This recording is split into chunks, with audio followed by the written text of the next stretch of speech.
My name is Rowan, and I was 31 years old when my business partner tried to bury me alive, professionally, financially, and legally, using nothing but my own signature.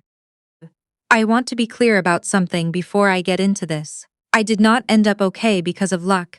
I did not walk out of that conference room with my career intact because someone swooped in and saved me. I walked out because of a choice I made on a Tuesday afternoon in a hospital waiting room, when I could have looked the other way and didn't. But I'm getting ahead of myself. I am a pharmaceutical research toxicologist. I specialize in identifying contamination patterns in clinical drug trials, the kind of methodical, invisible work that keeps medications from killing people before they reach pharmacy shelves. I had spent 8 years building my practice, most of those years in partnership with a man named Clifford. Clifford was charming, well-connected, and very good at securing contracts.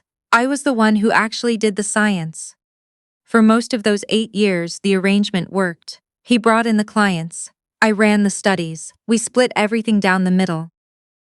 Then our research into a blood pressure compound developed by a mid-sized pharmaceutical company called Vantrell Labs started generating real results. Results that would be worth a great deal of money if we filed the patent correctly. And that is when Clifford decided he no longer needed me. I found out on a Monday, not from him, from our firm's administrative assistant, who forwarded me a document she assumed I had already seen. The email had been sent from Clifford's account to Vantrell's legal team. It was a revised partnership agreement listing Clifford as the sole principal investigator on all 8 years of our joint research. My name appeared exactly once in the document, not as co-investigator, as a contracted lab technician. He had reclassified me, 8 years of work reduced to an hourly wage employee. I read that email 4 times sitting in my car in the parking garage beneath our office building. My hands were completely steady. That's the thing about discovering a betrayal this calculated. You don't cry, you go cold. I spent 3 days quietly pulling records. What I found was worse than the reclassification. Clifford had already filed a provisional patent through Vantrell under his name alone, describing methodology that was directly lifted from my laboratory notebooks. He had also signed a non-disclosure agreement on my behalf, forged my signature, binding me to a confidentiality clause that would prevent me from disclosing any of the research to a third party, including a court. If that clause held, I couldn't defend myself without violating it. If I violated it, Vantrell's legal team would bury me in litigation I couldn't afford. The noose was tight. Clifford had been planning this for a long time. I retained an attorney. She reviewed the documents and told me what I already suspected. The forged signature was my strongest argument, but proving it required a forensic document examiner, and the clause would need to be challenged at the federal level because the patent filing crossed state lines. She estimated the cost at somewhere between $40,000 and $60,000 conservatively. Money I did not have liquid because most of what I earned had been reinvested into the firm's equipment. She told me to settle. She told me Vantrell's legal department would offer me something modest to make me disappear quietly, and that fighting would drain me. I thanked her and stopped returning her calls. 2 weeks later, I was sitting in the waiting room of a university hospital, waiting for the results of a routine scan my doctor had ordered, the kind of waiting that feels suspended, where time moves wrong. I had my laptop open but wasn't working. I was staring at the provisional patent document again, the one with Clifford's name where mine should have been, when I noticed the man sitting 2 seats to my left. He was in his late 60s, maybe early 70s, silver-haired, with the kind of stillness that comes from spending decades in rooms where you have to project authority without raising your voice. He had a folder of papers on his lap, and he was studying them with the focused attention of someone who reads documents for a living. Every few minutes he would stop, underline something, and make a note in the margin. What caught my attention was the form he was reading. I recognized it. It was an adverse event reporting form from a clinical trial, a specific format used by researchers to document unexpected drug reactions. I had filled out hundreds of them. He was reading one upside down. I almost said nothing, but he turned the page and I could see from the positioning of the data columns that he was about to misread a critical dosage figure. The kind of misread that, in a professional context, could cause a serious problem. I leaned over slightly. "Excuse me, I don't mean to intrude, but you have that section inverted. The MJG column reads left to right, not top to bottom. The number you're looking at is the weight of the subject, not the dose. He looked up at me. He didn't seem startled. He looked at the form, then back at me with the expression of someone recalibrating an assumption. You know this format, he said. I use it regularly, I'm a toxicologist. He turned the form correctly, studied it for a moment and exhaled slowly. That would have been an embarrassing error to carry into a committee meeting. He extended his hand. Leonard, I'm an old bureaucrat visiting a former colleague. Rowan, I said and shook it. We sat in silence for a few minutes after that. Then he noticed the document on my screen. Provisional patent, he observed, not intrusively, just factually. You're in a dispute. I don't know why I told him. Maybe because I had been carrying it alone for 2 weeks and I was tired. Maybe because there was something in his manner that made me feel like whatever I said would be received without judgment. I gave him the short version. He listened without interrupting. When I finished, he was quiet for a moment. The NDA clause, he said. Who drafted it? Vantrell's in-house counsel. Was it filed with any federal registry or is it a private agreement? Private, but my signature is on it. Except it isn't, he said simply. That's your entire case. I know that. The problem is cost. He nodded slowly. There's a provision in Federal Research Misconduct Regulation, specifically under 42 CFR Part 93, that governs situations where fabricated or falsified research is used to secure federal funding or federal patent protections. If Vantrell received any federal grants in connection with this compound, and most pharmaceutical research operations do, the Office of Research Integrity has jurisdiction. That jurisdiction supersedes any private NDA. I stared at him. Clifford filed through Vantrell's commercial division specifically to avoid NIH involvement.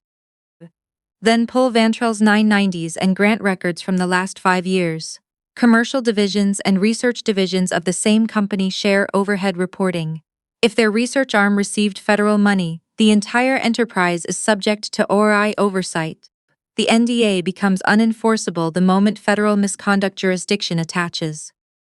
I opened a new browser tab before he finished speaking.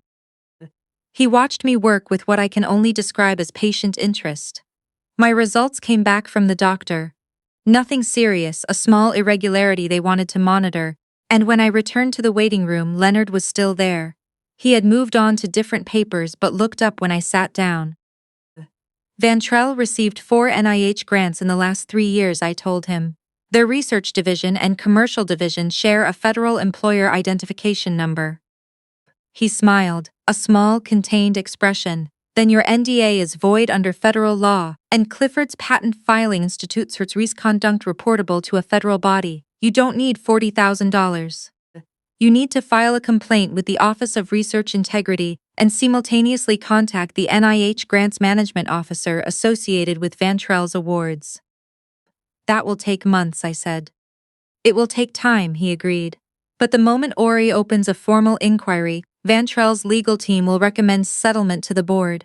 They cannot sustain an active NIH grant review alongside a patent misconduct investigation. It would freeze their entire research pipeline. Before we parted ways, he handed me a business card. The name on it was Dr. Leonard Marsh. Below his name, the title read, Senior Advisor, Office of Research Integrity, U.S. Department of Health and Human Services, retired. The man I had flagged a data entry error for had spent 22 years overseeing federal research misconduct investigations. I sat in my car in the hospital parking lot for a long time after that. The complaint took me 11 days to file. I pulled every grant record, matched every federal award number to Vantrell's employer ID, documented the discrepancies between Clifford's patent application and my original laboratory notebooks, using metadata and version history from our shared server, files I was still entitled to access because no one had thought to remove my credentials. I built the chain of custody carefully, the way Leonard had described. Primary source, date obtained, method of access, authentication reference. On the 12th day, Leonard reviewed the draft complaint by email and returned it with 14 margin comments. His feedback was surgical. He caught 2 places where I had drawn a conclusion the evidence didn't fully support yet, and flagged the sections where my language was emotional rather than documentary. I rewrote both. The OI complaint went in on a Thursday. By the following Wednesday, Vantrell's general counsel had placed 3 calls to my disconnected attorney and 1 to me directly. I did not return any of them. On Friday of that week, I received a certified letter from Vantrell's board of directors requesting an urgent meeting to discuss resolution of the research attribution matter. They used the word attribution, not misconduct, not fraud. Attribution, as if the question of whose 8 years of work this was had been a clerical misunderstanding. The meeting was held in a glass conference room on the 14th floor of Vantrell's corporate headquarters. Clifford arrived in a suit I recognized. I had seen him buy it at an event last spring, charged to our joint operating account. He sat at the head of the table with Vantrell's legal team, arranged beside him like he owned the room. He looked at me across the table, and I watched him calculate. I was alone, no attorney beside me. He smiled with the specific confidence of a man who has never been genuinely held accountable for anything. Vantrell's lead counsel opened. He offered a revised attribution credit, my name added to the patent as contributing researcher, a one-time payment of $12,000, and a mutual non-disparagement agreement. I let him finish. Then I opened my folder and slid a single document to the center of the table. It was the ORI complaint acknowledgement letter, dated 4 days earlier, confirming that a formal federal investigation into research misconduct at Vantrell Laboratories had been opened. The lead counsel stopped speaking mid-sentence. I placed the second document beside it, a certified copy of Vantrell's 4 NIH grant awards, cross-referenced to the employer identification number shared by their research and commercial divisions. Then the third, a side-by-side comparison of Clifford's patent filing and my original laboratory notebook entries, with metadata timestamps proving the notebooks predated the filing by 6 years. And the fourth, a forensic document analysis I had commissioned privately at a cost I could actually manage, confirming that the signature on the NDA was not consistent with my authenticated handwriting samples. Pressure pattern, pen angle, letter formation in the final strokes, all inconsistent. Clifford's legal team had gone very quiet. The NDA is void, I said, addressing the lead counsel directly. Federal jurisdiction attached the moment your research and commercial divisions were found to share grant reporting infrastructure. The forged signature is a separate matter, currently documented in the ORI complaint as an element of the misconduct pattern. I looked at Clifford then. He was staring at the forensic document analysis. The ORI investigation will proceed regardless of what happens in this room today, I continued. However, the scope of that investigation is still being defined. At this stage, it covers research fabrication and patent fraud. Whether it expands to include financial misconduct within the partnership, specifically the invoices Clifford filed to our operating account for personal expenses, depends on decisions made today. The lead counsel leaned toward Vantrell's general counsel and spoke very quietly. The general counsel's expression did not change, but he picked up his phone and stepped out of the room. Clifford finally spoke. His voice had lost its register of easy authority. You can't come in here and threaten. I'm not threatening anything, I said. I'm describing the existing legal landscape. The ORI complaint is already filed. What I'm offering is a path toward resolution that doesn't require your entire research pipeline to sit frozen for the next 18 months while federal investigators review your grant compliance.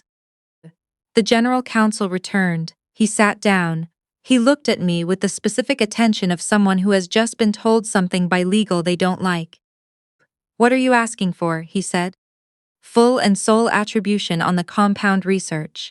Reinstatement as principal investigator on all associated patent filings. Reimbursement of partnership losses including the operating account misappropriations. And a written correction submitted jointly by Vantrell and Clifford to the Provisional Patent Office record. The room was silent for a long moment. Clifford's attorney leaned toward him and said something I couldn't hear. Clifford's jaw tightened. And the ORI complaint? The general counsel asked. If the corrected record is filed within 10 business days, and Clifford signs a documented admission of the attribution error for internal purposes, I will amend the complaint to reflect cooperative resolution. The investigation will still proceed. I can't stop that, but cooperating parties are documented differently in the final record than non-cooperating ones. The meeting ended 37 minutes after it began. Clifford did not speak to me when it was over. He walked out ahead of his attorney without looking back. I watched him go and felt something I hadn't expected. Not triumph, not satisfaction exactly. Just the clean, steady feeling of a scale that has finally been balanced. The corrected patent record was filed in 9 business days. The operating account audit recovered $64,000 in personal charges. Clifford had run through the firm over a 4-year period. Vantrell's board removed him from all active projects pending the ORI investigation's conclusion. 3 months later, the ORI issued its findings. Clifford was formally sanctioned for research misconduct, prohibited from receiving federal funding for 5 years, and required to retract 3 previously published papers that contained data from the disputed research. The retraction notices ran in 2 scientific journals and 1 industry publication. His name appeared in all 3. Mine appeared in the corrected patent record, and in the acknowledgement section of the ORI finding, listed as the originating researcher. Leonard sent me a brief email when the finding was published. He said he had read the ORI report, and that the chain of custody documentation was some of the cleanest he had seen from a self-represented party. Coming from him, that meant something. I thought about that hospital waiting room a lot in the months that followed. About the specific moment when I noticed the form was upside down and had to decide whether to say anything. I was not in a generous mood that afternoon. I was exhausted and frightened and angry in the particular way that comes from being betrayed by someone you trusted for nearly a decade. I almost let it go. I almost kept my eyes on my own screen. I'm glad I didn't. I had been making myself small for a long time, in that partnership, in that office, in the way I let Clifford take every client call and every public presentation while I ran every assay and wrote every methodology section and told myself the work was enough, that credit didn't matter, it mattered. And the version of me who understood that, who finally stopped making room for someone else's ego at the cost of her own name, that version was built in a series of very quiet moments. Filing a complaint no one told me to file. Building a case no attorney said was worth building. Saying something in a hospital waiting room when the easier choice was silence. My laboratory notebooks are on a shelf above my desk now. The original ones, from the early years, when Clifford and I were starting out and I believed the work would speak for itself. I look at them sometimes and I think about how long I waited for someone else to speak for me. I don't wait for that anymore.